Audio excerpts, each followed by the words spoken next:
नमस्कार मंडळी. नमस्कार. आज पहिल्या एपिसोड मध्ये आपण दादांच्या बऱ्याच गोष्टी आपण उलगडलेल्या आहेत. त्यांनी कसा प्रवास केला, राजकारणात त्यांनी कसं त्यांचं प्रभुत्व मिळवलं, किंवा बहुजन विकास आघाडी आणि हितेंद्रजी ठाकूर यांचा कसा सहभाग दादांच्या प्रवासात होता ते आपण पाहिलं. आज दादांकडून आपण थोड्या वेगळ्या गोष्टी उलगडणार आहोत. तर पहिली गोष्ट मी दादांना विचारायला मला आवडेल, दादा एवढं फिट अँड फाईन कसं राहतं? याचं सुद्धा मी श्रेय आप्पांना देईन. शालेय अवस्थेत असताना कलाक्रीडा महोत्सव यंगस्टर ट्रस्ट आयोजित 1990 सालापासून कलाक्रीडा महोत्सव होतोय आणि आज साधारणपणे 2025 35वा वर्ष आहे कलाक्रीडा महोत्सवाचं. त्याच्यामध्ये मला विविध स्पर्धा, कला, क्रीडा ह्याच्यामुळे लहानपणापासून आम्हाला एक स्टेज फिअर निघून गेलं. वक्तृत्व स्पर्धा असेल किंवा प्रश्नमंजुषा असेल, या सगळ्यामध्ये भाग घेत गेलो आणि उत्कर्ष शाळेमध्ये पहिल्यापासून स्पोर्ट्स मध्ये असल्यामुळे एक काय म्हणतात की तुम्हाला जी सवय लहानपणी लागते ती कायम असते. सकाळची शाळा, त्या सकाळच्या वेळेत तुम्हाला पीटी आणि व्यायामाचे धडे, आणि ज्या ठिकाणी उत्कर्ष शाळा होती त्याच ठिकाणी यंगस्टरची जीव होती. यंगस्टर हे आपण चालवलेलं ट्रस्ट आहे आणि त्याची जीव होती विरारमध्ये एक चांगली जीव. मग त्याच्या माध्यमातून पुढे हळूहळू स्वतःला फिट ठेवण्यासाठी फिटनेस मंत्र, कारण तुम्ही सिलसिला म्हणतो पगडी 50, म्हणजे तुम्ही स्वतः शाबूत राहिले, तुमचं स्वतःचं शरीर व्यवस्थित नीट राहिले तर तुम्हाला कोणत्याही वेळेला कोणत्याही ठिकाणी स्थिर सावरपण उभं राहण्यासाठी एक चांगली फिजिकल फिटनेस मिळते.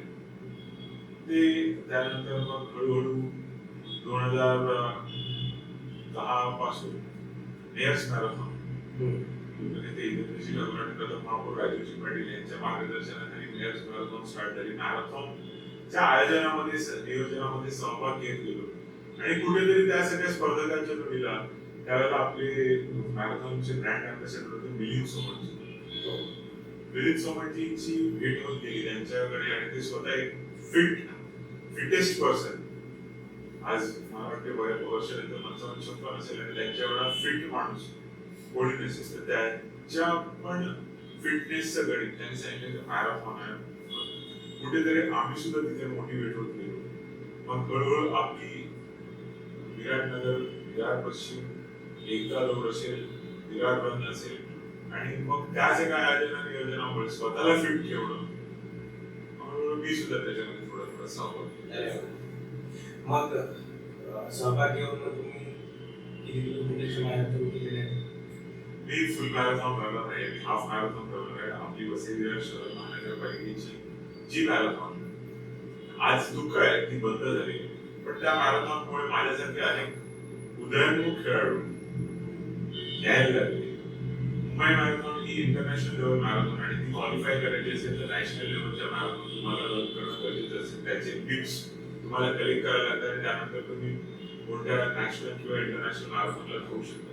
सो वसई विरार शहर महानगरपालिकेची जी मॅरेथॉन आहे ती क्वालिफाईंग मॅरेथॉन असायची.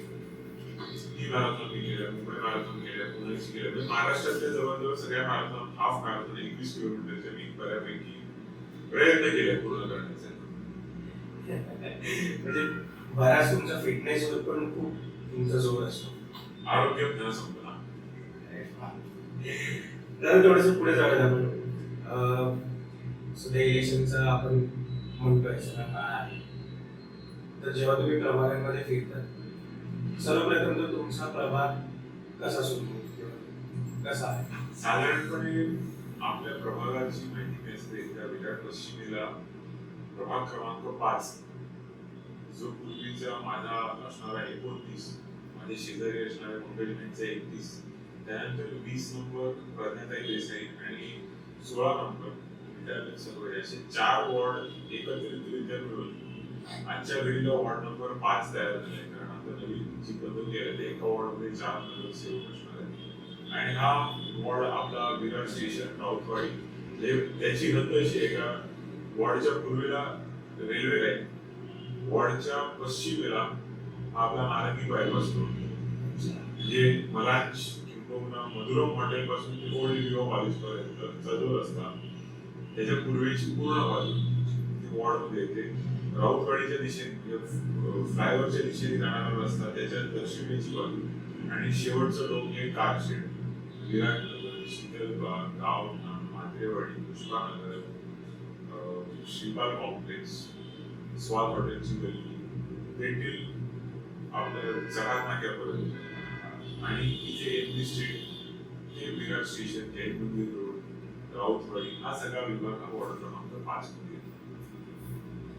आता वॉर्डमध्ये आता तुम्ही जे काही होतं ते वॉर्ड सांगितलं, पण मी ऐकलं की तुम्ही प्रभागामध्ये बरेच असे कार्यक्रम करतात किंवा करत आलेले आहात, त्याच्याबद्दल मला थोडं सांगा. साधारणपणे आपण आज 15 वर्ष झाले भारतीताई देशमुख या आपले गेल्या प्रेसला नगरसेविका होत्या, पंकजबाई होते आणि त्यावेळेपासून आपण विराट पश्चिमेला यंगस्टर ट्रस्टच्या माध्यमातून अनेक वर्ष कार्यक्रम होतात. पण महिलांसाठी जानेवारी महिन्यामध्ये आपण तिळगुळ समारंभ असतो, फेब्रुवारी महिन्यामध्ये आपली विरार रन असते, मार्च मध्ये वुमन्स डे निमित्त आपण महिलांचे कार्यक्रम घेतो, एप्रिल मध्ये परत महिलांसाठी आपली महिला बाजारपेठ असते, त्यानंतर साधारणपणे मे मध्ये मुलांसाठी विविध बालमेळावे घेतो, जून मध्ये वटवृक्ष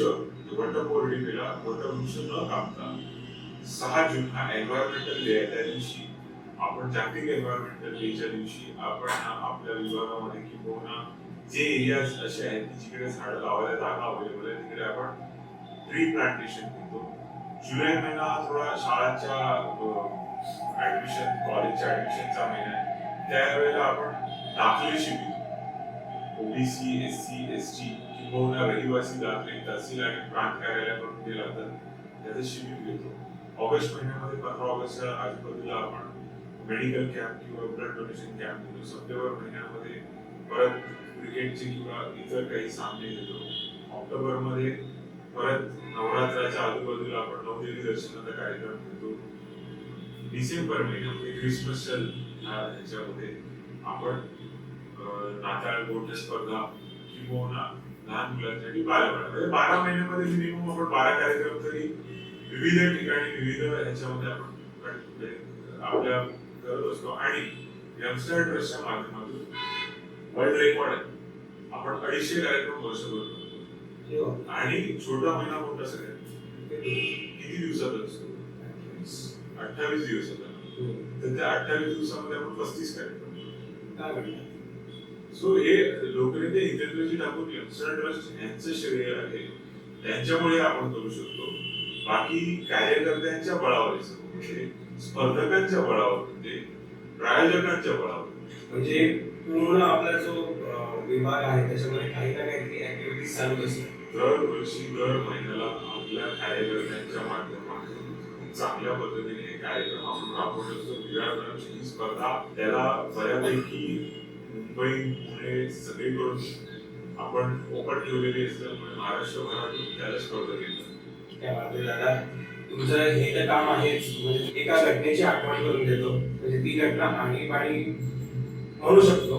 वसई विरार साठी 21 जून रोजी विरार डहाणू लोकल बंद पडलेली होती आणि त्यावेळेला अशी सिच्युएशन झालेली की लोक विरारपर्यंत प्रवास करू शकत नव्हते किंवा विरारमध्ये डहाणूपर्यंत जाऊ शकत. बेसिकली 21 जूनच्या दिवशी वलसाड म्हणून जी ट्रेन आहे विरार ते डहाणूच्या दिशेने जाणारी किंवा कांडवा ते वलसाडच्या दिशेने जाणारी, तिचा पॅन्टाग्राफ विरार स्टेशन मध्ये तुटला आणि ती ट्रेन बंद झाली. तिच्या मागे सगळ्या लाईन ट्रेन्स अडकल्या आणि पुढे जाऊही शकत नाही आणि मागे जाऊ शकत नाही. अशा परिस्थितीमध्ये लोकांनी विरार स्टेशनवर मोठी गर्दी केली आणि त्यावेळेला रेल्वे प्रशासनाकडून स्टेशन मास्टर आणि इतर संबंधित व्यक्तींनी आपले युवा आमदार क्षितिजी ठाकूर, युवा नेते आमचे क्षितिजी ठाकूर यांच्याकडे संपर्क साधला. त्यावेळेला मी तिथे उपस्थित होतो.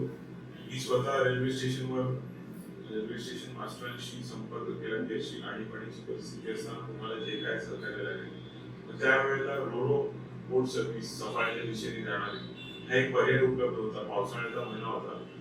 तर आज साधारण 10 वाजता ती रोरो बस रोरोची सेवा तिथे थांबते. क्षितिज दादांनी मेरीटाईम बोर्डाच्या अधिकाऱ्यांशी संपर्क साधून ती सेवा रात्री 12-12:30 पर्यंत कशी नेता येईल, तिथपर्यंत रिक्षाने लोकांना कसं नेता येईल, एसटीच्या बसेस कशा उपलब्ध करून दिल्या जातील, ह्याच्या सगळ्याचा त्यांनी तिथे पाठपुरावा मी त्यांच्या जोडीला केला आणि लोकांना त्या परिस्थितीत चहा नाश्त्याची सोय करून परिवहन सेवेची महापालिकेची बस सेवा विरार स्टेशन ते मारपळपाडा रोड जेटी आणि तिथून पुढे आमचे सफाळ्याचे आमचे ग्रामपंचायतचे सरपंच बंटीदादा मात्रे यांच्याशी संपर्क साधून ते सुद्धा त्या बाजूला उपस्थित राहिले. त्यांनी एसटीची सेवा सफाळा रोरो जेटी किंवा ते जे गाव आहे जलसार जेटी ते केळवा जलसार जेटी ते पालघर परत विरारवरून एसटीची सेवा एसटीच्या महामंडळाच्या डेपोच्या प्राधिकरणाशी बोलून विरार डहाणू विरार बोईसर विरार तलासरी म्हणजे ज्या ज्या लोकांना गुजरात बॉर्डर पर्यंत जायचं त्यांची जायची सोय ही आपण त्यावेळेला केली. आणि ही एक उदाहरण म्हणून तुम्ही म्हणता, पण त्याच्या वेळेला आणीबाणीची परिस्थिती आली. त्याच्या वेळेला बहुजन विकास आघाडीचं नेतृत्व आपा असतील नाना असतील त्यांच्या मार्गदर्शनामध्ये आम्ही सर्व तिथे उपस्थित राहिलेले आहेत आणि ते आपलं गाव आहे, आपल्या गावातल्या लोकांना आपल्या शहरातल्या लोकांना मदत कशी होईल हे आजपर्यंत जेवढं खंबीरपणे त्यांनी केलेलं आहे तेवढं कोणी केलं नसेल. कारण आपल्या लोकांबद्दल किंवा आपल्या माणसांबद्दल असलेली आत्मीयता ही आम्ही जेवढी जवळून बघितलेली आहे तेवढी इतर कोणत्याही पक्षातल्या लोकांनी बघितलेली नाही. हा असा विषय त्याच त्याच्यात होतो. दादा याच मुद्द्याला मी थोडं घेऊन पुढे म्हणजे मला आवडेल विचारायला किंवा एक तो प्रश्न नागरिकांच्या मनात पहिल्यापासून आहे, आपल्या वसईविरांमध्ये पाणी पडतं तर त्यामागचं काय कारण आहे आणि त्याच्यावर उपाययोजना काय आहे किंवा कसं केलं जाईल त्याच्यावर काही. एक तर वसई तालुका वसईला पोर्तुगीज जेव्हा आले तेव्हा त्यांनी बसीन म्हणजे काय, बसीनचा अर्थ गुगल करा बेसिन. अच्छा. एका बाजूला डोंगरेश्वरचा डोंगर, एका बाजूला जिल्हानीचा डोंगर, एका बाजूला बेलरचा डोंगर, एका बाजूला समुद्र आणि मध्ये असा बशीसारखा भाग, पावसाचं पाणी येणार आणि ते भरतीचं पाणी येणार आणि ते जमा होणाऱ्या उतळ भागामध्ये. पूर्वी तुम्ही नाव ऐकलं असेल मध्ये शुल्पराक पोर्ट होतं. त्या बंदरातून गौतम बुद्धांचे चिरंजीव गौतम बुद्धांचे सम्राट अशोक यांची चिरंजीव बौद्ध धर्माचा प्रसार करण्यासाठी श्रीलंकेत गेले. सो हा सगळा भाग विरार पश्चिम नालासोपारा पश्चिम ही खाडी होती आणि हा लो लाईन एरिया आहे. तुम्ही इकडचे जर माळे बघणार तर दररोज भरती ओटीचं पाणी याच्यामध्ये 3 ते 4 फूट आत शहरात येते. त्या नाळ्याची हाईट 2 ते 3 फूट वर जाते भरतीला, ओटीला परत 2 ते 3 फूट ती खाली येते. हे रेग्युलर टाइम आहे पावसात. पावसाळ्यामध्ये समुद्राला भरती असते. इथे वैतरणा नदी विरारच्या उत्तरेला आणि दक्षिणेला ना जी आपण वसईची खाडी म्हणतो ती खुल्लं असते. त्या 2 नद्यांच्या खाड्या ह्या वरून डोंगराचं पाणी येते, इथे पावसाचं पाणी येते.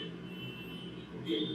आणि आपली जी उल्हास नदीची जी खाडी आहे तिचं एक टोक कल्याणवरून आपल्याकडे येते आणि एक टोक कल्याणवरून मुंबईवरून पुढे जाऊन कळव्यावरून ती खारी गावातून मुंबईच्या दिशेने जाते. तिथे मुंबईच्या दिशेने जाणाऱ्या खाडीचं तोंड आता आपण कळव्यावरून जो म्हणजे ठाण्यावरून कळव्याला जाऊन पुढे जो ब्रिज चढून आपण नवी मुंबईत जातो तिकडे ती खाडी अरुंद नाही पूर्ण बंदर झालेली. म्हणजे एक बाजूला मुंबईच्या त्या प्रदूषणामध्ये तो सगळा पाण्याचा फ्लो हा आपल्या वसईकडे येतो आणि ते पाणी आपल्या इंटरनल नाळ्यामधून शहरात येते. प्लस त्याच वेळेला पाऊस पडत असतो, समुद्राला भरती असते, मग ते पाणी राहणार कुठे शहरामध्ये. शहरातून निघून जाण्यासाठी नियोजन कोणी करायला पाहिजे? महानगरपालिका. पण महानगरपालिकेच्या आधी ते नियोजन सिडकोकडे होतं. 2009 पर्यंत सिडको होती. तर सिडकोने आपला डेव्हलपमेंट प्लॅन बनवलेला आहे आणि त्या डेव्हलपमेंट प्लॅनवर आजपर्यंत आपलं शहर आहे आणि त्या डेव्हलपमेंट प्लॅनचं नियोजन सिडको नंतर महानगरपालिकेकडे अजूनपर्यंत नियोजन करण्यासाठी काही आलं नाही. फक्त त्यांनी जो प्लॅन बनवलेला आहे त्या प्लॅनवरती आपण वर्किंग करतोय, त्या प्लॅनवरती कंट्रोल करतोय. तर त्या प्लॅनच्या आधारे आपल्या शहरामध्ये 2 होल्डिंग पॉइंट म्हणजे जे पावसाचं पाणी साचण्याच्या जागा, ते 2 होल्डिंग पॉइंट रिझर्वेशन्स विरार पश्चिम, आता म्हाडाचा जो रस्ता झालाय, MHADA Nalasopara link road, Virar Nalasopara link road, त्याच्या पूर्वेला तुम्ही इथून विरारवरून जर नालासोपाराला जात असेल तर तुम्हाला म्हाडाची शेवटची बिल्डिंग गेल्यानंतर त्यांचा एक आरएमसी प्लांट आहे आणि तिथून ते थेट त्या शनी मंदिरापर्यंत नालासोपाराला जी उघडी जागा दिसेल तो सगळा होल्डिंग पॉइंट आहे. पण तो होल्डिंग पॉइंट रिझर्वेशन 2017-18 मध्ये हँडओव्हर झालाय. लोखंडे साहेबांच्या कार्यकाळामध्ये 19-20 ला त्याचा डीपी प्लॅन तयार झाला. कारण 2018 मध्ये सगळ्यात मोठा पूर आला होता आणि त्याच्यावर आयआयटी दिल्लीची कमिटी बसवली. त्या कमिटीने जे काही सोल्युशन दिले त्या सोल्युशन मध्ये विराट पूर्वेला होल्डिंग पॉइंट जो आहे तो मॉक सिटी पासून होल्डिंग पॉइंट नालासोपाराच्या दिशेने आणि विराट पश्चिमेला जो होल्डिंग पॉइंट आहे तो म्हाडापासून ते निळमोऱ्यापर्यंत आहे. ते बनवण्यासाठी जो खर्च अपेक्षित आहे तो मोठ्या प्रमाणात असल्यामुळे त्यावेळेला 2020च्या दरम्यान त्याची सगळ्या डीपीआर तयार झाला. पण त्याच टायमात कोविड आला. कोविडमुळे विकास कामांवरचा खर्च थांबवला गेला आणि त्यावेळेस तत्कालीन आयुक्त होते गंगाधर डी सर यांनी एक निविदा प्रक्रिया त्यावेळेला तयार केली. त्याच्यामध्ये तो होल्डिंग पॉइंट डिझाईन करण्यासाठी त्यांनी अशी निविदा बनवलेली होती की त्याच्यामध्ये कोणताही विकासकाला पैसा मिळणार नाही. त्यांनी तिथे यायचं, ती माती खणायची, ती विकायची आणि त्या आलेल्या पैशातून तो होल्डिंग पॉइंट डिझाईन करायचा आणि बनवायचा. तर असं कोणतेच काम होऊ शकलं नाही. त्या काळात प्रशासन आयुक्तांच्या हातात होतं. आयुक्त महोदयांच्या काही गोष्टी वरती आम्ही त्यावेळेला भाष्य करू शकत नव्हते कारण आम्ही 5.5 वर्ष झाले सभागृहाच्या बाहेर आणि महाराष्ट्र राज्य प्रशासनाकडे पण त्यावेळेला निधीची कमतरता होती. कोविडमुळे सगळा निधी हा वळता गेला होता. अनेक विषय, अनेक डेव्हलपमेंटचे प्लॅन हे कोविडमुळे अडकले, रखडले, स्लो झाले आणि आज त्याची कॉस्ट ही ट्रिपल झाली. 5-7-8 वर्ष ज्यावेळेला तुम्ही त्यानंतर युक्रेन वॉर झालं, युक्रेन वॉरमुळे स्टील आणि सिमेंटची कॉस्ट वाढली. या सगळ्या गोष्टी त्याच्यावर डिपेंडेंट असतात कारण शेवटी अर्थकारण तुमचा 1 रुपया वर्षाला येतो आणि त्या 1 रुपयातून तुम्हाला पूर्ण 1 वर्षाचा खर्च करायचा आहे. हे असते आपलं बजेट. आजपर्यंत त्या महानगरपालिकेच्या बजेटमध्ये होल्डिंग पॉइंटसाठी 1 रुपयाची प्रोव्हिजन नाही. आजपर्यंत 2020 नंतर आम्ही नियोजनात ठरलेली रक्कम ही पुढे कोणी प्रशासनाकडून नियोजन न केल्यामुळे आता माहितीच असल्याप्रमाणे ते होल्डिंग पॉइंटचा विषय अजूनपर्यंत कोणत्याही प्रकारे हा पुढे आलेला नाही. हे होल्डिंग पॉइंट मी सांगेन महानगरपालिकेत बहुजन विकास आघाडीची सत्ता ज्यावेळी येणारच आहे त्यावेळेला पहिला प्रश्न आम्ही होल्डिंग पॉइंटचा सोडवणार आणि विरार वसई शहरात जे वॉटर लॉगिंग होते त्याच्यावर आपण प्रस्ताव काढणार. जसं विरार पश्चिमेला होल्डिंग पॉइंट आहे, विरार पूर्वेला होल्डिंग पॉइंट आहे, त्याप्रमाणे नायगाव पूर्वेला सुद्धा होल्डिंग पॉइंटचं रिझर्वेशन आहे. ते सुद्धा प्रायव्हेट विकासकांकडून हँडओव्हर करून किंवा शेतकऱ्यांना त्याच्या टीडीआर किंवा त्या बदल्यात वाटाघाटी करून या सगळ्या जर होल्डिंग पॉइंटच्या जागा हँडओव्हर झाल्या आणि त्याच्या डेव्हलप करत असेल विरार शहराला 100% प्रश्न सुटेल. त्या जोडीला जिथे जिथे खाड्या आहेत त्या खाड्यांची तोंड रिव्हर्सिबल गेटनी ज्यावेळेला भरती येईल त्यावेळेला ते बंद राहते. कोटीच्या वेळेला ते पाणी बाहेर निघून जाते. असं नियोजन बहुजन विकास आघाडीच्या संपूर्ण टीमने केलेलं आहे. त्याची ब्लूप्रिंट सुद्धा आमच्या युवा आमदार क्षितिज ठाकूरांकडे दिली आहे. आमचे माजी युवा आमदार किंवा आमचे युवा नेते क्षितिज दादांनी अनेक विषयांवर अनेक अभ्यास टीमच्या जोडीला त्यांचा दांडवा अभ्यास, त्याच जोडीला आमचे शिवजी पाटील असतील, उमेशजी नाईक साहेब असतील, सर्व आमची मंडळी, पंकजभाई ठाकूर, आम्ही सर्वांनी ह्या बाबतीत पूर्णपणे अभ्यास करून नियोजनबद्ध पुढील कार्यकाळामध्ये एक असं कार्यान्वित करेल, त्याचं सुद्धा पूर्णपणे आपल्याकडे प्लॅन रेडी आहे. आपल्या बहुजन विकास आघाडी आणि दादा आणि तुम्ही या विषयांवर एवढ्या प्रगल्भतेने जे जे काही गोष्टी तुम्ही बघत आहे त्या खूपच वापरण्या जोगे आहेत. आणि दादा मग हे जर एवढं असून सुद्धा जे तत्कालीन आता जे काही सत्ताधारी आहेत मग ते ह्या गोष्टींमध्ये का नाही इंटरेस्ट घेत आहे, किंवा मागाशी जसं तुम्ही म्हणाला की आपल्या वसईची गॅस मॅरेथॉन कॅन्सल केली आणि ती घेण्यामागचं कॅन्सल करण्यामागचं पण काही कारण नाही, किंवा आता वसई कलाक्रीडाचं जर तुम्ही नाव घेतलं त्याचंही कुठे काही आज दिसत नाही. म्हणजे वसई तालुका कला क्रीडा महोत्सव हा यंगस्टर तर्फे केला जातो. यंगस्टर ट्रस्ट ही प्रायव्हेटली करते आणि तो दरवर्षीप्रमाणे याही वर्षी होणार आहे. शालेय कला क्रीडा जो होता, जो दरवर्षी होतो, तो यावर्षी झालेला नाही. त्याच्या आधी मेयर्स मॅरेथॉन झालेली आहे. त्याच्या आधी वसई विजयोत्सव जो बुद्ध पौर्णिमेला किंवा मे महिन्याच्या पौर्णिमेत, वैशाख पौर्णिमेतला जो होतो, म्हणजे आपले चिमाजी अप्पा, नवीन चिमाजी अप्पांनी वसईचा किल्ला जिंकला, त्याची आठवण म्हणून प्रथम महापौर राजीवजी पाटील यांच्या कार्यकाळापासून चालू झालेला वसई विजयोत्सव, त्यावेळेला काय होते की वज्रेश्वरीवरून आपण विजयी ज्योत घेऊन ती मशाल आपली पूर्ण तालुक्यातून फिरते, ती तालुकाभर फिरून आपल्या वसईच्या किल्ल्यात जाते. तिथे आपण त्या दिवशी त्यांना त्यांच्या तिथे असलेल्या पुतळ्याला पुष्पहार अर्पण करतो. चांगले सांस्कृतिक कार्यक्रम तिथे होतात. कलाकारांना स्टेज उपलब्ध करून देतो. आपल्या इकडच्या नागरिकांना एक चांगली सांस्कृतिक मेजवानी मिळते. म्हणजे काय तर नुसतं रोड, रस्ता, गटर हे महानगरपालिकेचं उद्दिष्ट नसून सांस्कृतिक कला आणि क्रीडा ह्याची सुद्धा मेजवानी नागरिकांना कशी मिळेल, आपल्या भूतकरू तरुणांना, उदयन खेळाडूंना कसं प्लॅटफॉर्म उपलब्ध होईल हे बघण्याचं काम बहुजन विकास आघाडीने आजपर्यंत केलेलं आहे. आणि कदाचित विरोधी पक्षाला त्याच्यामध्ये रस नसल्यामुळे त्यांनी या सगळ्या स्पर्धा काही ना काही कारण पुढे करून प्रशासनाला त्यांचे कागदी घोडे नाचवून बंद करायला लावले. पण त्या बंद पडणार नाही. ही चळवळ आहे. वसई तालुका सुशिक्षित आणि सुसज्ज लोकांचा आणि उच्च विद्याविभूषित नागरिकांचा तालुका आहे, शहर आहे. ही चळवळ आहे. ही चळवळ कायम पुढे जाणार. त्या चळवळीला पुढे नेण्याचं काम आपण सर्व करणार. साधारणपणे आपली सेंट्रल लायब्ररीचं पण काम चालू होतं.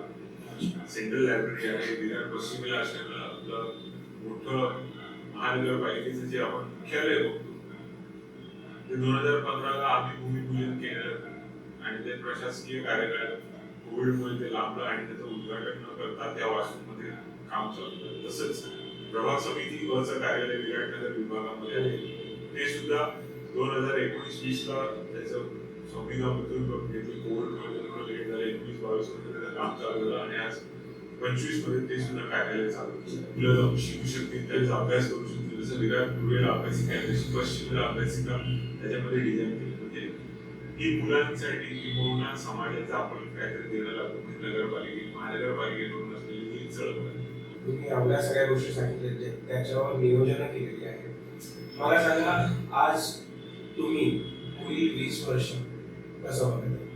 आपण म्हणतो इलेक्शन 5 वर्षासाठी असतं, पण तुमचं विजन हे पुढील 20 वर्षांसाठी कसं आहे? नियोजनबद्ध शहर किंवा नियोजनबद्ध शहरासाठी लागणाऱ्या गोष्टी आज आपला जो प्लॅन आहे तो सिडकोनी बनवलेला आहे. त्याचं 2007 पासून इम्प्लिमेंटेशन स्टार्ट झालं आहे. म्हणजे 2027ला पार्ट डीपी झालेलं आहे.